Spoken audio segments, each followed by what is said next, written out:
Good morning, everyone. Good evening, good afternoon, wherever you are, and welcome to this week's Weekly Energy Boost. My name is Elisheva, and I'm here today with Daniel Naor to talk about the spiritual blessing in loosening up.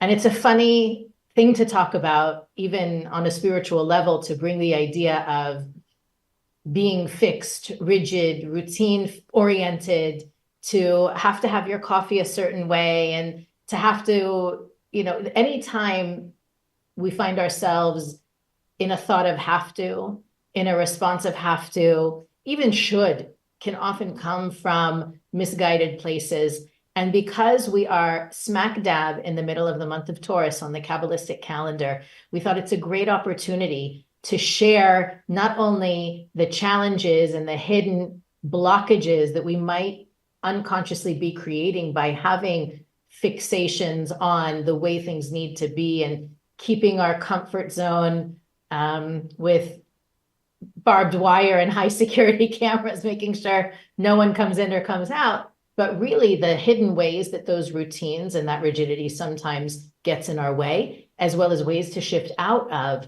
needing that tight hold on how things are done and said and executed.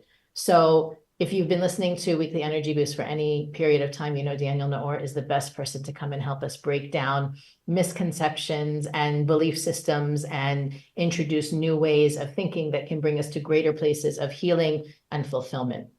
Weekly Energy Boost is a 7-day spiritual weather forecast where we bring our audience the most powerful and practical tools from the wisdom of Kabbalah to help you navigate the coming 7 days. And in providing you with the navigation tips and tools for the coming week, we inevitably share wisdom and tools that you can use anytime, really. And today is no different, right? You may be Taurus and listening, but even if you're not Taurus, you're living in the month of Taurus and consciously or unconsciously influenced by that. So that's really the starting point. The Kabbalists teach that the way to take advantage of the opportunities of a month is to resist the tendency to behave like that sign. Not good, not bad, not, it's not about malice or evil. It's really learning to rise above the influences of the energy around us. So that's where we begin today's conversation. Daniel, thank you for joining me today. Thank you Back for by having popular me. demand. Back. That's right. So why is this such a thing for people? I feel, even just in thinking about it for myself, it's such a subtle, unconscious, I don't know if the word is compulsion, but habit to have things a certain way, even when it comes to spiritual practice and connection. Yes. So we're creatures of habit, and we always want to look into the part that is good about that and is serving us and perhaps is needed, but also to address the limiting factors of these. So I think it's something very interesting. And if we look at the root of it, where it might come from, like the need for routine and structure. Look, Alicia, we live in a very uncertain world in which nothing is predictable. Everything is unpredictable. There's a lot of unknowns. There's a lot of fear base in media and society. So this need to have a structure and this need to feel safe is huge, and it's also human. Now, on top of that, what we're conditioned from media and society, we also are conditioned from our own experiences, from our own life experiences where perhaps we didn't feel safe. And here we're going into tikkun and childhood experiences related to that tikkun in our family. So I think, these days we hear a lot about morning routines, and everybody is so excited to share their morning routine, and we're comparing morning routine. 7 habits of highly successful people, right? It's about habit and routine and structure in so Exactly. many ways. And there's such a need for that, right? And we want to explore where it's coming from. And again, what part of it can we use in a constructive way, and what part it can be an obsession, and it might block us from actually touching points that need to be touched and need to be seen.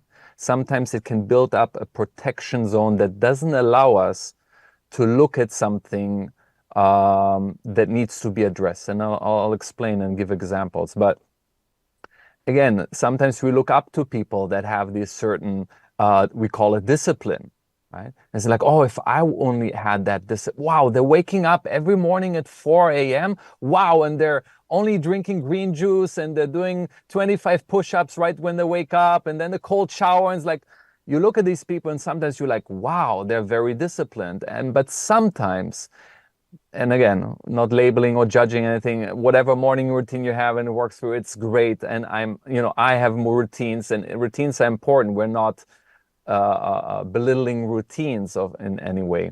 But another perspective that I want to offer in this, because sometimes if you look into people's life and you see these routines turn into slight obsessions, these obsessions can turn into a certain rigidness. I'll share with you something. I talked with a few years ago with someone who was deeply involved into macrobiotic eating. And that individual immersed himself in the community of people that eat that way and eat a healthy way. And amongst that community, there was an individual that was taking in even other approach. It was eating raw. Okay. Not to go into all the diets and all the different, it's endless, right? But I found it interesting, and it stayed with me, what she has reported and found out from her experience. She realized that many of the people that she hanged out with at that time in that community that ate raw, she felt and saw that they also, in their behavior, there was a certain coldness to them. So they didn't eat warm food, and it started to become like they themselves, in their attributes, in their quality, in their energy, it felt cold and distance. Wow. So why am I bringing this up is because sometimes, the things that we look up to and praise about others, oh, you're so disciplined, sometimes we need to ask, what's behind that? What drove a person to become so disciplined and what happens when they don't have that? Does their world collapse? Do they start to become even more reactive? Like, I work with many people, and so I have an individual in mind in which, certain person entered their life, and that person started to not be so aligned with their routine, and it created such friction. It was such a point of upset where it was like a major cause of disconnect. So what happens when my routine is being challenged? You take my routine away, like my safety zone, my order, the sense of control suddenly starts to collapse, right? So what we're saying with this is routine is good if it gives me a form of order and structure, but it cannot become my life. When it starts to become my life and take over, first of all, it can cause all kinds of disconnect between me and other people, but more importantly, we can explore this further. I want to give you a chance to add your part or ask questions, but because this can go even deeper. And the question is, what is the routine that I set up for myself? Is there a possibility that it's trying, or that I'm trying, that I hide behind the routine and it's protecting me from a wound or pain that I'm not willing to go to or to touch or to address or to see, and I hide behind those routines and structures that I establish for myself? So if you've ever heard Daniel on Weekly Energy Boost, you know that I always feel like he's giving me a personal session, private one-on-one. Never intended, Elisheva. Adjustment, consciousness adjustment. I'm smiling while I'm listening, not because I honestly, I don't, well, let's back up because I don't want to put my foot in my mouth.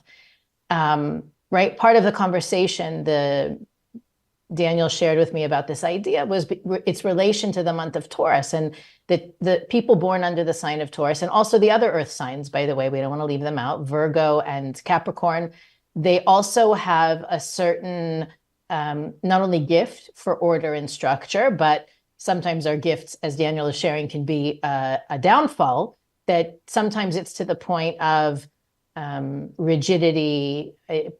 It can often interfere in relationships that need for the structure and the order and the cleanliness. And I personally am born, my Kabbalistic astrology chart shows that I have no earth in my chart. Not really, I mean, you can say what you want about what that means, but for me personally— Welcome to the club. Really, you too, Daniel? I think I have maybe one planet or something. So there's about 15 or 16 places you can have planets in your chart. All of mine are in water. Some of them are in air, and I have 2 in fire. So very much, call me a natural spring, if you will, a waterfall. So I found that in my life personally, it's very hard for me to stick to routine and structure. But also when I do, it allows me to, meaning the reactive part of me doesn't like it. It's not natural for me. I like to improvise. I like to go with the flow. I like to channel whatever comes, let the light decide, which can be very reactive also. It's a place where I don't have to take responsibility. However it turns out, depending on the situation. Obviously, the intention is positive, but sometimes it can be taken to an extreme, like Daniel said before, about letting those routines define me or become a crutch to avoid dealing with something else. Well, what's funny is once I managed to create and implement a structure, one that serves me, it really allows an even greater level of flow, channeling, creation, initiation, being the cause in my own life when I have parameters to stick to, when I have points to stick to, when I have guidelines versus, and I see how it's perfect for me in this lifetime. And that's the point that I want to make sure that everybody sees in the bigger picture, is that whether you resonate with what we're talking about, it speaks to you, or you see how you yourself can fall into this tendency that Daniel's describing, and I'm sure there's more. Part of the reason that we fall into these tendencies and habits is not to be held back, but really so that we can rise above them. And the teachings of Kabbalah, I received an email from a listener in the last couple of weeks that was asking if we can talk about, why one would choose a particularly difficult childhood or traumatic situation growing up. Why would that be for their benefit? And I thought, my goodness, you could write volumes to answer that question. I don't think one episode would even do it justice. But at the same time, every episode talks about that, right? We learn in Kabbalah that the way we were raised and how we learn to cope and survive and thrive is exactly what we need to ensure our optimum success in fulfilling our soul's purpose as adults. It doesn't always look fair. It's not always comfortable. It's sometimes painful and very difficult. However, there's a divine purpose in it being that way, because without that upbringing, we wouldn't be equipped to heal and transform the baggage we've been bringing with us throughout lifetimes. So I think it's important for, especially, I know somebody inevitably is listening to this episode. It's their first weekly energy boost. And what the heck are these guys talking about? We always go to big picture, and then how does it affect me? How can I use it? What's in it for me? So the big picture here is that these influences and tendencies are perfect, are exactly what we need for the sake of transcending and healing and growing. So I know, again, for me, learning those structures and getting up early, it's the hardest thing in the world. And it's definitely not easy for me to stick to, but I do see how I really do better once I'm able to stick with them. And I want to just show the other side of the coin of that, right now, I think everyone is resonating on some level, whether they need the structure or they lack the structure. So I'm really happy that we're having this conversation. Yeah, it's all depends on how we're using it, right? So if my view of the structure routine is it's a resource, you know. It's a tool, but that's all it is. And I can use it wisely. I can use it to create a sense of safety. I can create it to use a sense of order and a sense of control. As long as it's in service to me, the danger only becomes right when I start to become in service to my routine and the structure that I built. At the mercy of your routine. Yeah, then I start to be enslaved to it. But not just that. Let's touch these two other important points, which is, what is the cost for holding on and being controlled by my routine? Two main things. Number one, sometimes it won't allow me to heal something that I'm carrying with me. So if there's a certain pain from the past, certain unmet needs from my childhood, certain hurt, certain neglect, certain unworthiness, or whatever it is that is the nature of our soul's lesson to learn here in this life. And I found a way to survive, okay, and I adopted at some point a discipline, a structure, or just to cope with life, just to survive. 100%, like you said, that is what was needed at that time, and it has served me. But when I continue with that, and I use it as a way to continue to just survive or to get going without healing that which still needs to be healed, then I will always rely on that discipline, the order, the structure, the routine of what to do, canceling everything. Everything is so tight, my schedule, my time, everything. And it gives me this sense of like also productivity that I'm doing that can compensate for another lack. But at some point, the universe won't allow us to go through life being the same people. We came here to transform. We came here as person A and check out as person B. We came here to be different. We came here to evolve. Life is all about change. So we cannot hold on to the stability when it's reactive like that for too long without changing. So the universe will break down that structure. Something will happen. I will meet a new person that will challenge my routine. Something, and it doesn't mean that I need to break it all down and I cannot use any of that, but the attachment to it, right? As a compensation for looking at something else. So that is one aspect. And the second aspect is also, at certain point, a person like that probably might feel that the lack of something new. When we don't rejuvenate ourselves, when we don't evolve in that sense, there's something inside of us, if we're sensitive enough, that we'll start to feel that it's stale, it's old. The other thing about routine structure and when to an extreme case rigidity is that it doesn't allow change. It doesn't integrate new thoughts, new ideas outside of the box. When I'm all day in the box, there's no opening for creativity and new ideas and change and better things too. And better things too. So we want to ask ourselves this question: how open am I to allow new ideas to come in? How much space do I create within all the structure that I built for myself? And by the way, rigidity is not just rigidity in physical rigidity. There can be a rigidity of thought.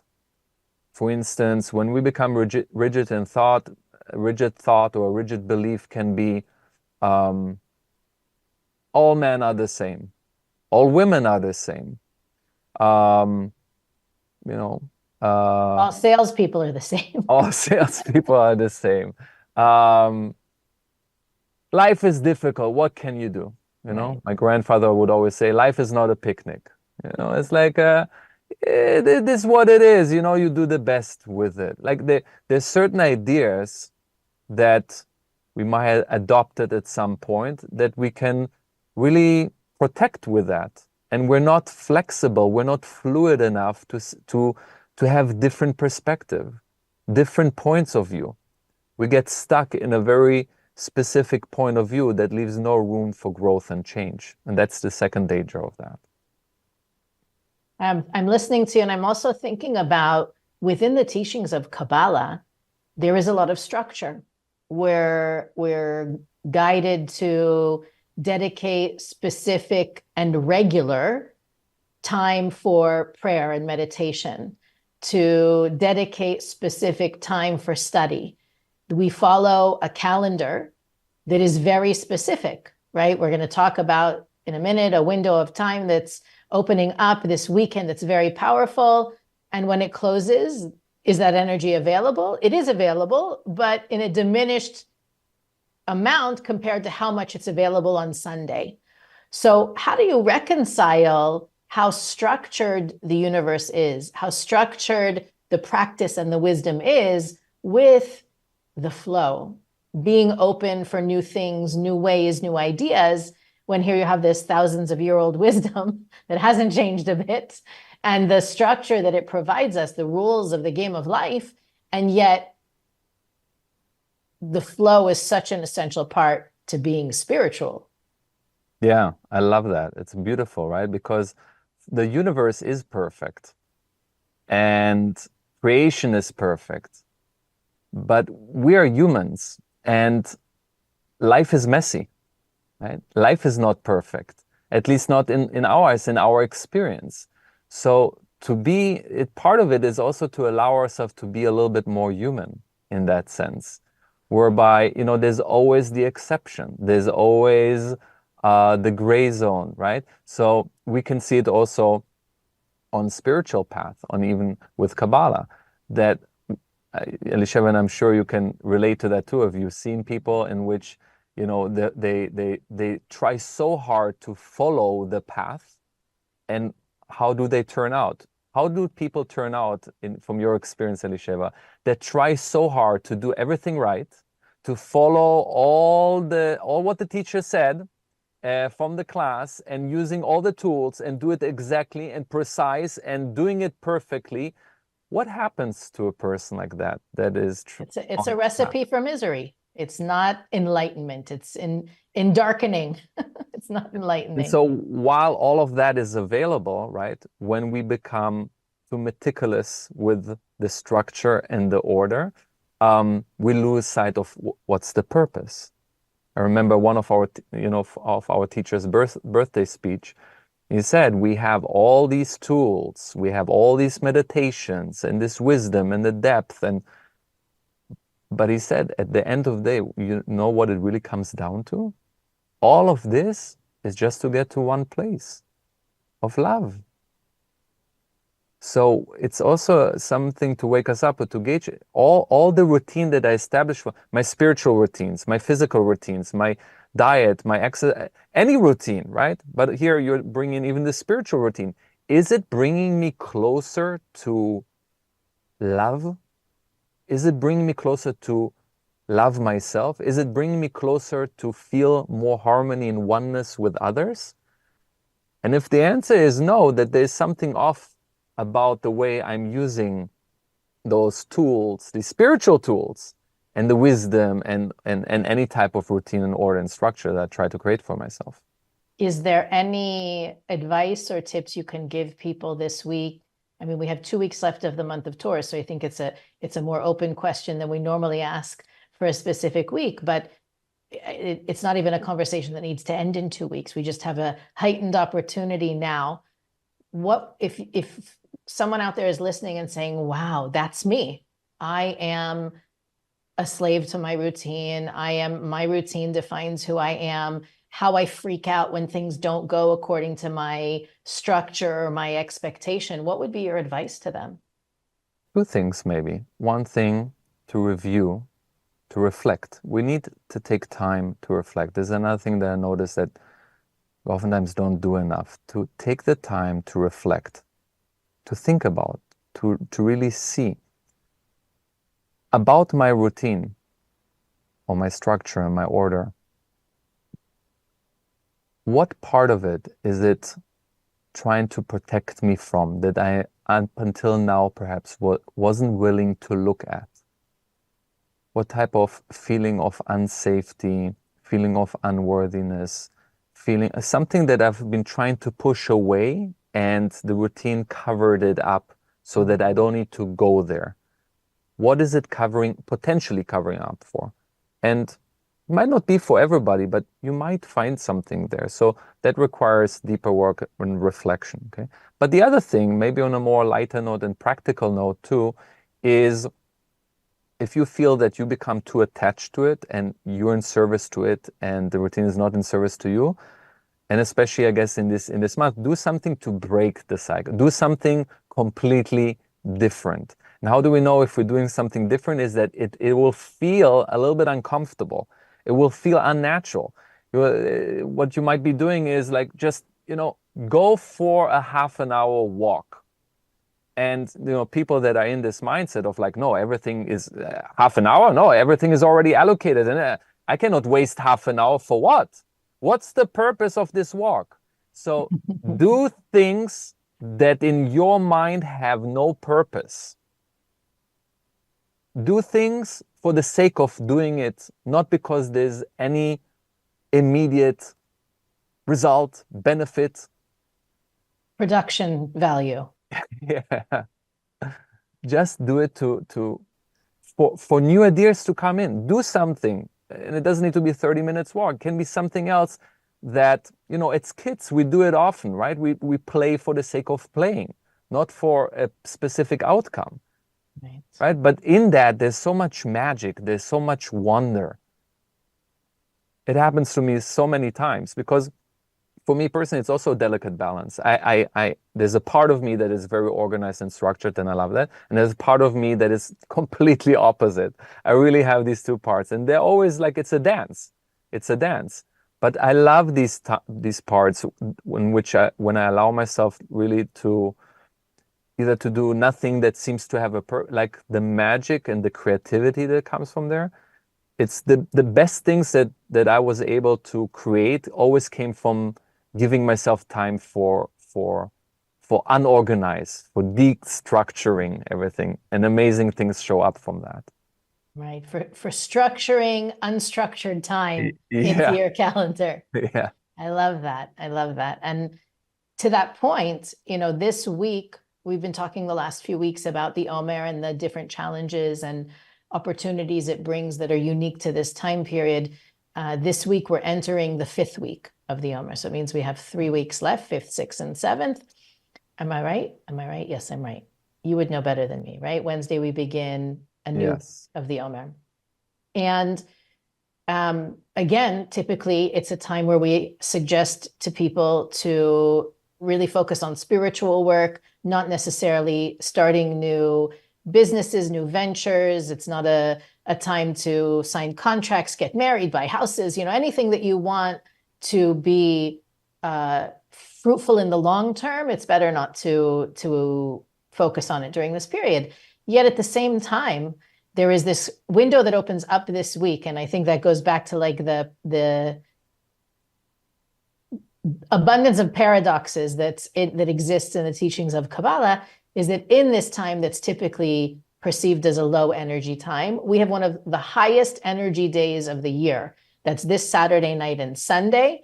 And we call it Lag BaOmer. It actually, on the Kabbalistic calendar, in the counting, the days of the Omer represents a level that is really, the Kabbalists compare it to like immortality. That it can, on one level, it's allowing us access to infinite light, infinite blessings. And the reason I'm throwing it out there, I know it's such an intangible or impractical thing. And as always, if you want to learn more, I'll put something on the front page of our website, weeklyenergyboost.com, so you can stream with us and get more information. But I think one of the most beautiful teachings about this day is that the gates are open, and it's one of the most fruitful, most beneficial times for prayer, for asking, for growing our desire and it's like anything can happen as a result of the conversations that we have with the Creator in that 24-hour period. So again, it's Saturday night to Sunday this week. I think The date is the 25th to the 26th of May, right? This weekend. And to really, even to prepare, to think, what do I want to open myself up for? How can I, maybe you heard something today in this week's episode, you realize, wow, this is a very sore point for you. And yet you still want to ask the universe, the creator, to support you in being more open to it, to breaking out of these beliefs or these patterns or habits, being open, anything that, you can literally, the Kabbalists teach, you can ask for anything. And just to see the contrast in, I know that so many people have been going through such a challenging few weeks. It's been about 4 weeks now where the phone calls that I get, it's just, I don't know if you experience that too, Daniel. People, everybody's like standing on the edge of a cliff. And there is so much energy that comes in that really shifts the following, I guess it's 2.5 weeks that we have left. There is definitely a lightness that comes as a result. And I just want to encourage everyone to take advantage of that lightness this Sunday. Have fun, enjoy. It's right on point to what we talked about, because imagine Totally. on a day like where everything is available and everything is possible and the gates are open, where are we, right? Are we there to receive all this unlimited abundance and miracles and an overflow of blessings that the cosmos wants to give us? Or we narrow down our view on, but imagine 10 o'clock, the creator wants to send you an unexpected blessing, but you are saying, well, 10 o'clock, I'm drinking my green juice. I'm not ready. I'm not available, right? So it's like when we lock ourselves down into things and we're not opening ourselves up, then we might miss the blessing. But so the quality of staying open, and especially on that day that Elisheva mentioned, the Saturday night to the Sunday night, to be open to all possibilities, the craziest possibilities. And you might be surprised what you realize you can actually obtain from the universe if we make a little greater opening for it. Absolutely. Thank you, Daniel, for sharing. I'm also smiling because you're so health conscious and make the effort to take good care of your body. So you use the juice and raw food, you pick on them, but I hope nobody's taking offense, because Daniel is definitely I'm super mindful all about workout, exercise, eating healthy. If you'll get to know me, you'll he's know. allowed to make fun because he's in the crowd also. Anyway, thank you, Daniel, for joining us. I'm looking forward to next week, where we'll get to talk more about how to take advantage of the opportunity next week. Weekly Energy Boost is available on all podcast platforms, YouTube, Facebook, and Instagram, where you can follow us on all those platforms and receive additional content.